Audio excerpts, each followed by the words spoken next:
नमस्कार दोस्तों, स्वागत है आप सभी का एक बार फिर से आपके अपने यूट्यूब चैनल स्टडी टूल्स में। तो जैसा कि हम लोग तीसरा चैप्टर पढ़ रहे थे और आज ये तीसरे चैप्टर का चौथा पार्ट हो गया है, जिसमें कि हम पदार्थ की जो है आणविक द्रव्यमान कैसे ज्ञात करेंगे उसके बारे में बात करेंगे। तो चलिए डायरेक्ट हम उसी पॉइंट पर आते हैं।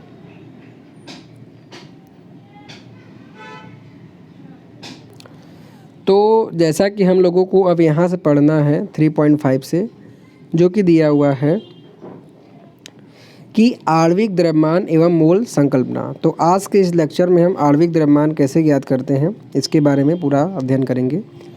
तो देखिए, जैसा कि हमने अनुभाग 3.2.2 जो कि यहाँ पॉइंट लिखा होता है में परमाणु द्रव्यमान की अवधारणा की विवेचना कर चुके हैं। मतलब कि परमाणु द्रव्यमान कैसे ज्ञात किया जाता है उसके बारे में हम लोग बात कर चुके हैं और इस अवधारणा का विस्तार आणविक द्रव्यमानों का परिकलन करने के लिए किया जा सकता है। ठीक है, मतलब कि उसी का प्रयोग करके हम जो है अणुओं का द्रव्यमान ज्ञात करेंगे। ठीक है, जैसे किसी परमाणु का आणविक द्रव्यमान उसके सभी संगठक परमाणुओं के द्रव्यमानों का योग होता है। इस प्रकार यह अणु का वह सापेक्ष द्रव्यमान है जिसे परमाणु द्रव्यमान इकाई U द्वारा व्यक्त कर दें। मतलब कि जैसा कि हम लोगों ने परमाणु द्रव्यमान में किसी एक ही एलिमेंट जैसे कि हाइड्रोजन हो गया या फिर NH4Cl में संयोजकता जैसे हम लोग ज्ञात करते थे, तो इन सभी में केवल एक ही एलिमेंट जैसे नाइट्रोजन हो गया, ऑक्सीजन हो गया, इन सब का ज्ञात करते थे। लेकिन जब यही एक या एक से अधिक जैसे जल का अगर उदाहरण लें तो ये सभी मिलकर एक अणु का निर्माण करते हैं। जब इस पूरे का जब द्रव्यमान ज्ञात करेंगे तो इसको कहा जाता है आणविक द्रव्यमान। तो इसको अच्छे समझने के लिए जो इसमें एग्जाम्पल दिया गया है हम इसको देखते हैं।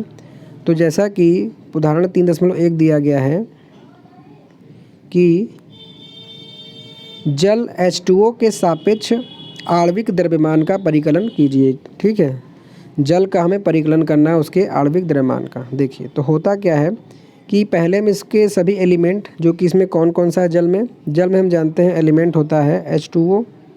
मतलब कि H2 मतलब 2 हाइड्रोजन जुड़ा हुआ होता है और एक ऑक्सीजन जुड़ा हुआ होता है। तो हमें हाइड्रोजन का परमाणु द्रव्यमान और ऑक्सीजन का परमाणु द्रव्यमान ज्ञात कर लेंगे और सबको जोड़ देंगे तो हमें इसका आणविक द्रव्यमान पता लग जाएगा। तो जैसा कि आप देख सकते हैं कि हाइड्रोजन का परमाणु द्रव्यमान होता है 1 और ऑक्सीजन का होता है 16। ठीक है, तो इसी क्रम में हम इसको आगे जोड़ेंगे। तो देखिए, हम वही काम करेंगे जैसा कि यहाँ पे मैंने आपको बताया कि H2O है, 2 हाइड्रोजन है, मतलब इसको हम लिख सकते हैं 2 गुणे हाइड्रोजन, फिर जोड़ेंगे ऑक्सीजन। तो ये 2 गुणे हाइड्रोजन का परमाणु द्रव्यमान जैसा कि दिया गया है 1, फिर प्लस ऑक्सीजन का हो गया 16। तो 2 1 कम 2 और प्लस 16 ये हो जाएगा 18। जैसा कि अपने किताब में देख सकते हैं यहाँ पर दिया हुआ है कि 2 में हाइड्रोजन के परमाणु द्रव्यमान 1 से गुणा किया गया है और 1 ऑक्सीजन था तो इसमें 16 से गुणा करके 18U जो कि इसका मात्रक होता है इस रूप में लिखा गया है।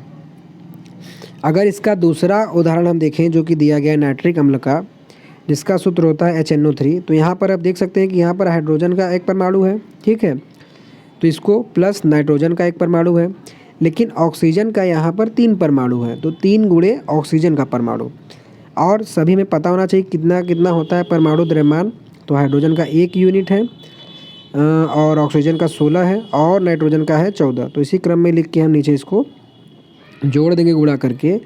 तो ये देखिए, हाइड्रोजन का 1 था तो ये केवल 1 यूनिट हो गया, नाइट्रोजन का 14 था तो ये 14 हो गया और ऑक्सीजन का 3 गुणे 16 मतलब कि हो जाएगा 16 3 48 और ये 14 और ये 1। तो 8 और 4 जोड़ेंगे 12 और ये 15 हो जाए 8 2 10 2 12 1 13 हो जाएगा, हासिल लगेगा 1 4 1 5 ये 6। तो ये हो गया आपका 63U। ठीक है, तो इस तरीके से आप देख सकते हैं कंपाउंड में हम कैसे इसको ज्ञात करते हैं। तो दोस्तों, जैसा कि हमने इसके पहले वाले लेक्चर में परमाणु द्रव्यमान देखा और अभी हमने देखा आणविक द्रव्यमान, तो उसी तरीके से एक और द्रव्यमान होता है जिसको हम नाम से जानते हैं सूत्र इकाई द्रव्यमान।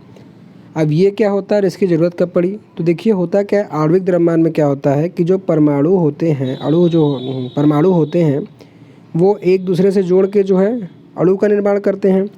लेकिन जब अणु हमारा पानी में मिला दिया जाए और ये आयन के रूप में हो जाए। आयन का मतलब कि एक पे प्लस चार्ज आ जाए और दूसरे पे माइनस चार्ज आ जाए। तो इस समय इसका द्रव्यमान हम कैसे ज्ञात करेंगे? तो इसी को ज्ञात करने के लिए सूत्र इकाई द्रव्यमान का प्रयोग किया जाता है। इसका प्रोसेस बिल्कुल वैसे ही होता है, बिल्कुल अंतर नहीं है, आप देख के समझ जाएंगे आसानी से। तो देखिए होता क्या है कि किसी परमाणु का सूत्र इकाई द्रव्यमान उसके सभी संगठक परमाणुओं के द्रव्यमान परमाणुओं का योग होता है, जैसा कि हमारा आणविक द्रव्यमान में था। ठीक है, सूत्र द्रव्यमान का परिकलन उसी प्रकार से करते हैं जिस प्रकार से हमने आणविक द्रव्यमान का परिकलन किया है।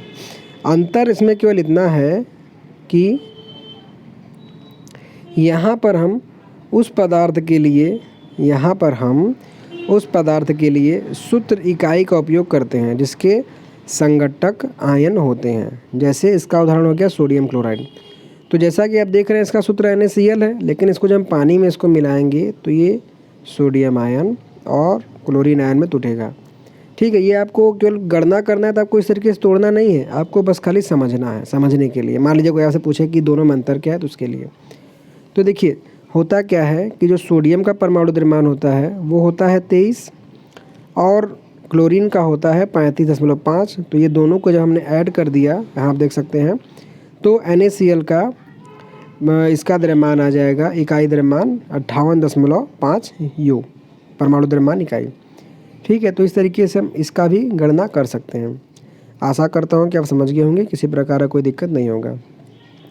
इसको एक और उदाहरण से समझे तो हम इसको ऐसे समझ सकते हैं, जैसा कि यहाँ पर दिया गया है कि CaCl2 के सूत्र द्रव्यमान इकाई का परिकलन कीजिए। तो ये भी बिल्कुल प्रोसेस तो बिल्कुल वैसे ही है कि आपको पता क्या होना चाहिए। पहले देखिए, अब इसको देख लीजिए कितना इसमें क्या है। इसमें एक Ca है, तो 1 × Ca का परमाणु द्रव्यमान प्लस 2 Cl है, तो 2 × Cl का परमाणु द्रव्यमान। अब यहाँ पे जैसा आप देख रहे हैं चार्ट में दिया भी गया है, तो ये आपको याद करना पड़ेगा। Ca का परमाणु द्रव्यमान 40 है, तो यहाँ पर जब हम 40 रखेंगे तो 40 में 1 का गुणा होकर पूरा 40 हो जाएगा। और ये 35.5 है, यहाँ पर रखेंगे 2 से गुणा होगा तो ये हो जाएगा 71। तो इसको जब हम जोड़ेंगे तो ये आपका हो जाएगा तो जैसा कि आप देख सकते हैं कि इन दोनों को जब हम जोड़ेंगे 40 और 71 तो ये हो जाएगा 1 और 7 4 11 111 परमाणु द्रव्यमान इकाई। तो इस तरीके से आप देख सकते हैं कि दोनों में कोई विशेष ज़्यादा अंतर नहीं है और दोनों को आप ज्ञात कर सकते हैं। उसके बाद जो नीचे ये चार्ट दिया गया है, इसको समझने से पहले आपको मोल की, जो कि यहाँ दिया गया है कि मोल क्या होता है, इसके बारे में जानना पड़ेगा। उसके साथ साथ अवोगाड्रो संख्या क्या होता है, इन सब के बारे में जानना पड़ेगा। तो इसको हम पहले इसके जो नीचे दिया गया है उसको पढ़ेंगे, फिर बाद में आगे पढ़ें। तो नीचे जैसा कि देख सकते हैं कि प्रश्न कुछ दिया गया है, तो हम इसको देख लेते हैं। तो जैसा कि पहला क्वेश्चन जैसा कि दिया गया है कि निम्न यौगिकों के आणविक द्रव्यमानों का परिकलन कीजिए। ठीक है, मतलब इन सभी एलिमेंट का अलग अलग दिया गया है, सबका आणविक द्रव्यमान ज्ञात करना है। तो सिंपली आपको करना कुछ नहीं है कि आपको सबका परमाणु द्रव्यमान ज्ञात होना चाहिए। जैसे हाइड्रोजन का 1 होता है और H2 दिया है, तो मतलब 2 × H और 2 × 1 करेंगे तो बराबर आ जाएगा 2। तो हाइड्रोजन का परमाणु द्रव्यमान हो जाएगा 2। उसी तरीके से ऑक्सीजन का ज्ञात करना है, तो ये दिया है 2 × ऑक्सीजन, तो 2 × ऑक्सीजन, तो 2 × ऑक्सीजन का होता है 16, तो ये हो जाएगा 32। उसी तरीके से आप सभी को ज्ञात कर सकते हैं, जैसा कि यहाँ पर ये आपको कठिन लग रहा होगा, साथ मैं आपको बता देता हूँ कि CH3OH। तो देखिए आपको करना क्या है, एक C है तो 1 × C प्लस 3 H है और 1 H यहाँ दिया, 3 1 ये 4 हो जाएगा। ठीक है, देखिए 1 × C plus 4 × H plus 1 × oxygen.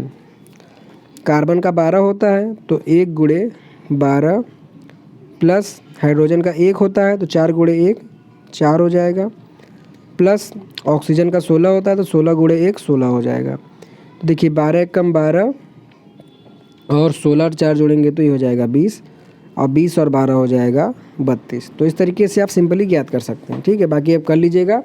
अगर कोई भी दिक्कत होगा तो मैं आपको इसके लिए एक सेपरेट वीडियो बना के इसको बता दूंगा। उसी तरीके से नीचे क्या दिया गया है कि निम्न यौगिकों के सूत्र इकाई द्रव्यमान ज्ञात कीजिए। बिल्कुल उसी तरीके से है, कोई दिक्कत नहीं है। ठीक है, बस ये है कि आप चार्ट में से देख के, नहीं तो नीचे आपको देखिए सबका परमाणु द्रव्यमान भी ज्ञात है, इसको आप आसानी से कर सकते हैं। जैसा कि यहाँ देखिए K2CO3 का जो कठिन मुझे लग रहा है, थोड़ा मैं करा देता हूँ। ये जैसा कि दिया गया है तो इसको हम लिखेंगे 2 इंटू के, क्योंकि 2 ठो के है, प्लस 1 इंटू सी, 1 हो है, प्लस और ऑक्सीजन 3 है तो 3 गुणे ओ। अब 2 गुणे, देखिए पोटेशियम का द्रव्यमान कितना दिया है, 39 दिया गया है, तो इसको हम लिखेंगे 39, प्लस 1 गुणे कार्बन का 12 होता है जैसा कि आप देख सकते हैं, प्लस ऑक्सीजन का 16 होता है, 3 में गुणा करेंगे तो ये हो जाएगा 48। तो यहाँ पे आप कैलकुलेशन कर लीजिएगा, 39 का गुणा 2 में करिएगा, जो भी आंसर आएगा यहाँ लिख लीजिएगा। ठीक है, फिर 12 का गुणा 1 में, फिर ये तीनों लिख के जोड़ दीजिएगा, आपका आंसर आ जाएगा। तो इसी तरीके से आज हमने जो है आणविक द्रव्यमान और शुद्ध द्रव्यमान इकाई से इकाई द्रव्यमान से संबंधित जानकारी प्राप्त की है।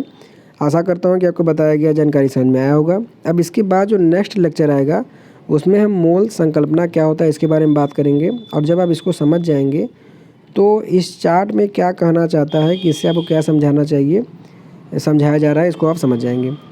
तो दोस्तों इसी के साथ आज का वीडियो लेक्चर हम यहीं समाप्त करते हैं। आशा करता हूँ आपको बताया गया जानकारी समझ में आया होगा। तो प्लीज़ वीडियो को लाइक कीजिएगा, और अभी अगर आप चैनल पर नए हैं तो चैनल को सब्सक्राइब कर लीजिएगा। किसी भी तरीके कोई भी क्वेश्चन पूछने के लिए आप कमेंट में नीचे जाके अपना कमेंट टाइप कीजिएगा, आपका उसका जल्द तुरंत रिप्लाई किया जाएगा। और कोई क्वेश्चन पूछना हो तो आप कमेंट के माध्यम से पूछ भी सकते हैं। तो इसी तरीके से हमारे चैनल के साथ बने रहने के लिए आपका बहुत बहुत धन्यवाद। So thanks for watching.